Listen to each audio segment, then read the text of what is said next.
Why, I believe it means angel. Why, yes, I'm sure it does. I know you're going to like that name. Won't you, Peter?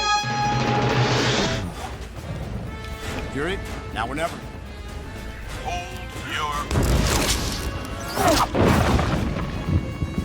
Dun, dun, dun, dun.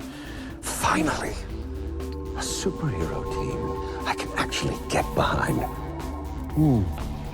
This Organized Chaos podcast is brought to you by JEMS Art Studio. JEMS Art Studio is an online store that allows access to prints that you can use for most anything, obviously as just a picture, or as a wallpaper, or as a bookmark, or anything you can think of. You can find JEMS Art Studio at etsy.com/shop/JEMS Art Studio. This podcast is also brought to you by listeners like you. Thank you.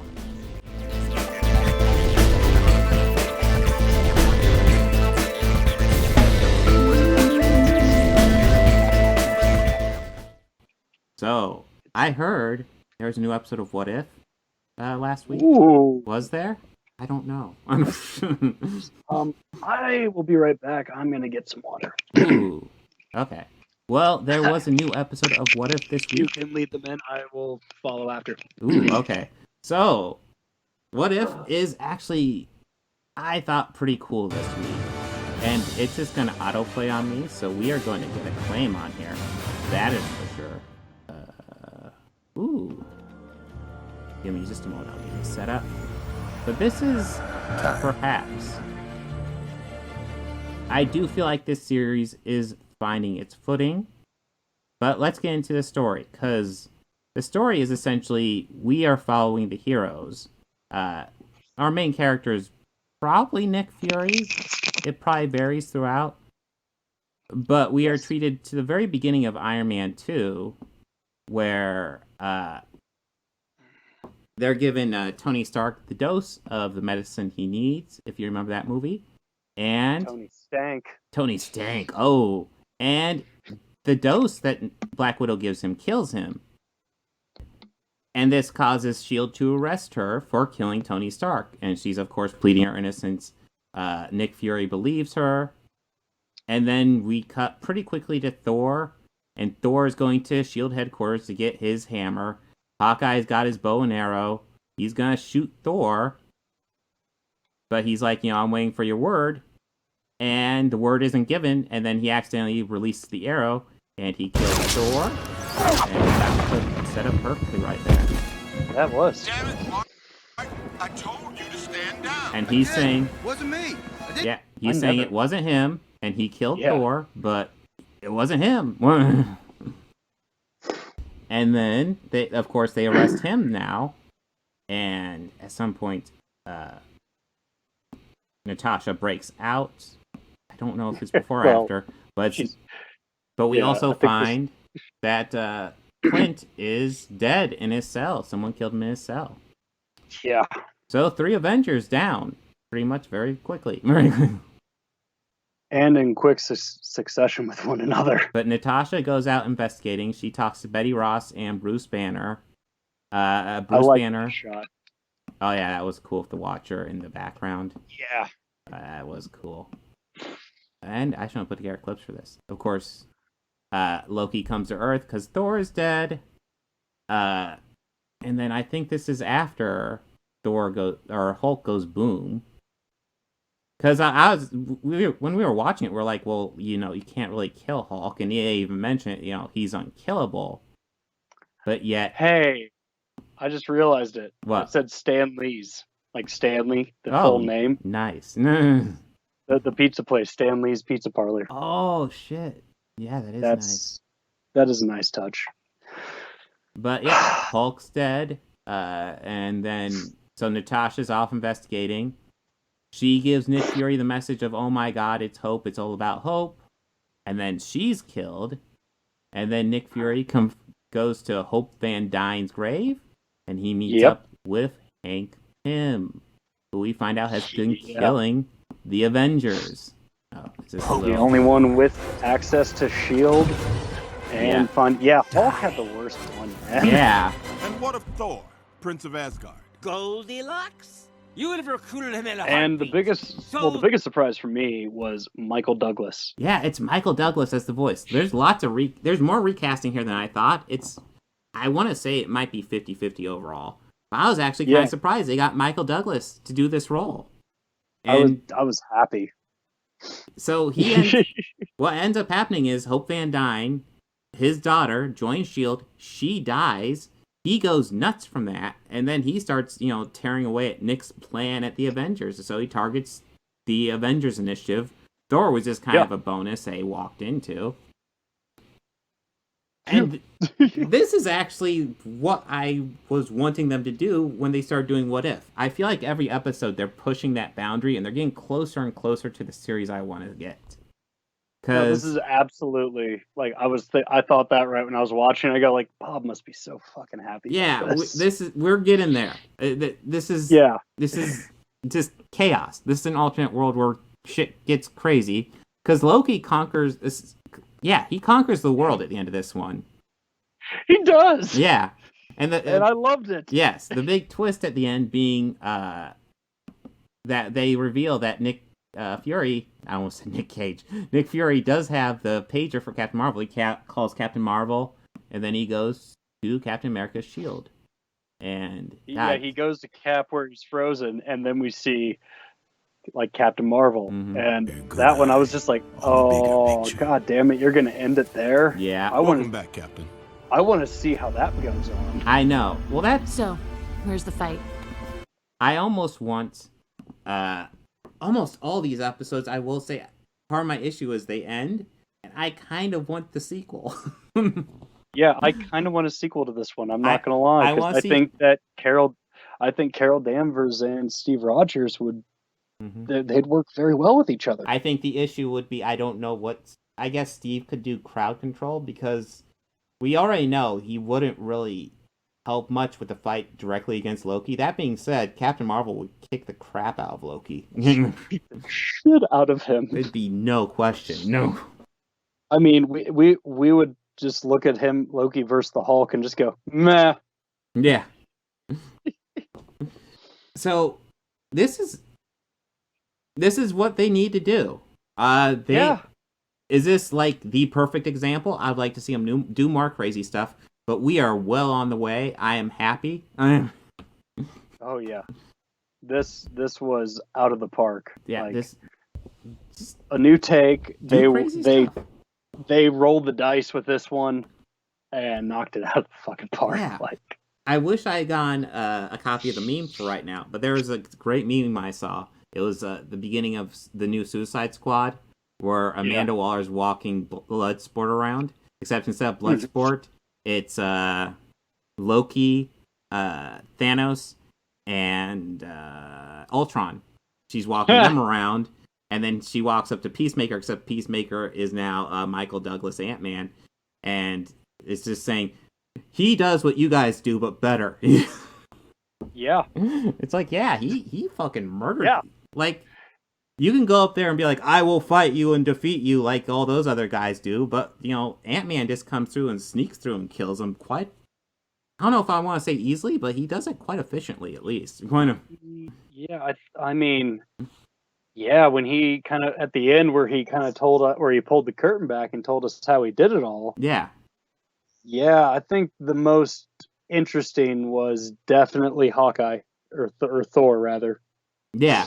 Well, Thor was very much just I imagine he was probably targeting Hawkeye at that moment, and it was just this guy's going to be an issue too, so... Yeah, well, might as well get rid of Muscle Beach too, and I'll just take care of him. Yeah. I do love that they referred to him as Muscle Beach the entire time. Yeah. And I also kind of like how it's the big hero well, I guess it wasn't a hero moment even the original movie because he doesn't pick up the hammer. But he's approaching the big hero moment, and nope, he's dead. Yeah. Oh my God, is he gonna get the hammer? You don't know. You don't. Yeah. We're just gonna leave you there. Yeah.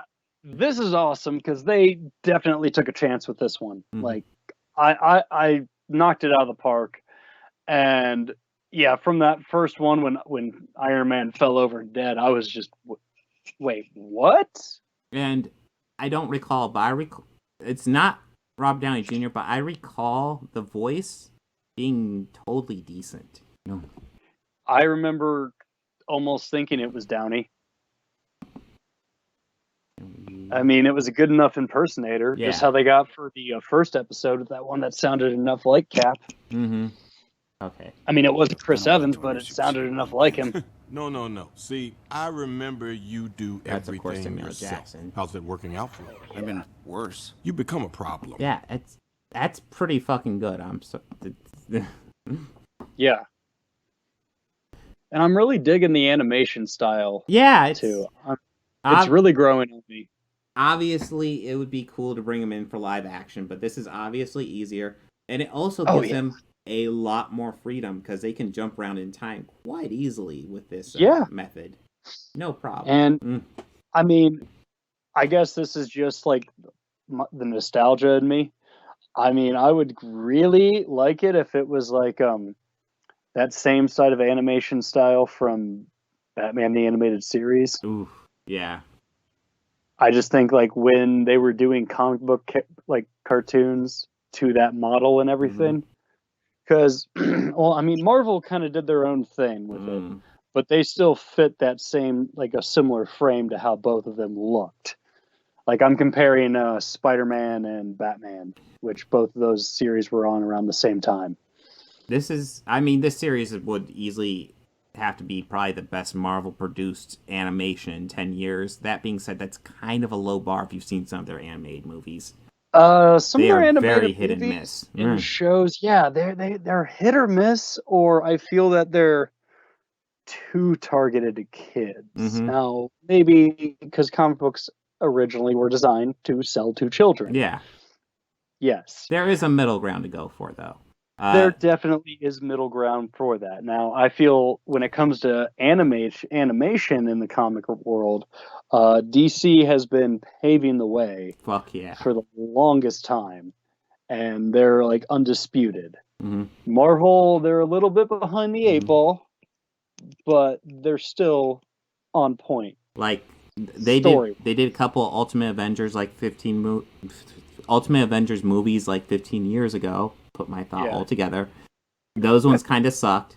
There was an Ant-Man and Iron Man animated movie they did that was borderline unwatchable with how bad the animation Hulk is. And Wolverine movie was unwatchable. Yeah. That was really bad. But there was also a Doctor Strange movie. It's not great, but like the first half is actually pretty fucking good. So it's kind of like The Killing Joke, how the first half is all right. Yeah, but looking at the other end, when you look at like DC animation, like DC animation versus Marvel animation is literally the inverse of their live action stuff. Like, oh yeah, Marvel's got the live action stuff down, DC's got the animation stuff down. Yeah. Neither one's perfect, but man, no, I got it down. I would argue probably the only animation that probably surpasses DC would probably be coming out of like Disney or Pixar. Yeah. As far as American animation. Now, of course, like the best animation is going to be anime, but we can only get so far. Yeah.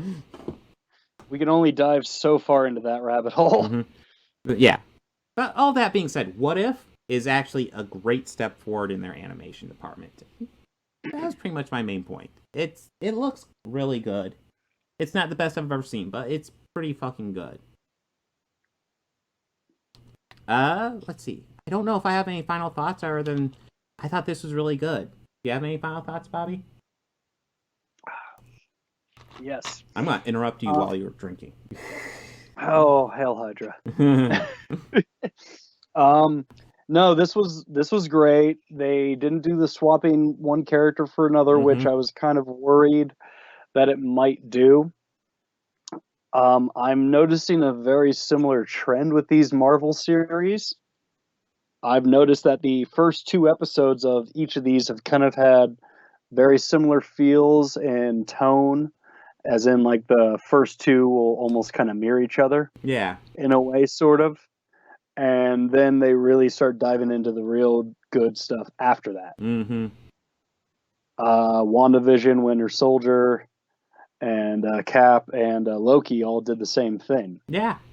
This one's doing the same thing, and it's just repeating the formula, which it ain't broken. Yeah. So I'm ready to see what else they have. Yeah. I'm ready for this week's. I'm not and sure I think what is tomorrow. I want to say it's something about Doctor Strange. Because I saw something from Marvel, and it was Stephen Strange, and it was Benedict Cumberbatch. Nice. As Doctor Strange. So I was like, oh, fuck yeah. Oh, we will. And I think it might start diving into the multiverse. Is there a multiverse? Maybe.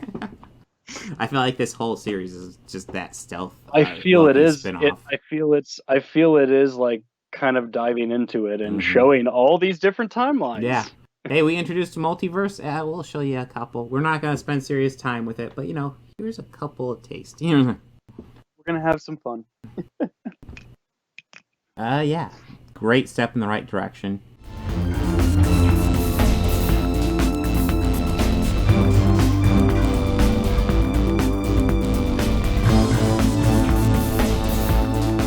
I want to go ahead and add some audio credits at the end here. The theme music you're hearing at the beginning and end of this podcast was written and performed by George Johnson, a very good friend of mine.